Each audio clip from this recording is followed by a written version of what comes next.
جلال شموط مو عاجبه ساحة الأمويين ولا الستايل تبع الأمويين. تابعوا الفيديو.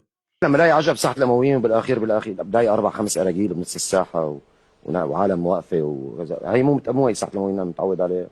طيب مين هدول؟ لما بيقولوا لي ادال بقول لهم اوكي، بتضحك. لك أنت حرام الواحد يسميك باسم فنان. أنت تمد شبرك الأهل إدلب.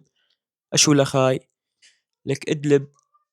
إدلب أصغر واحد بها مع احترامي له يشرفك ويشرف كل شخص من عائلتك. أنت شخص بلا ضمير بلا مبدأ بلا وجدان. لك عمي أنت لوين بدك ترجعنا؟ ترجعنا على حكم النظام البائد النظام لحتى تعجبك ساحة الأمويين كلها رقص وما رقص وما بعرف إيش وهاي الأمور، ولا بدك الكازيونات والشغلات هاي؟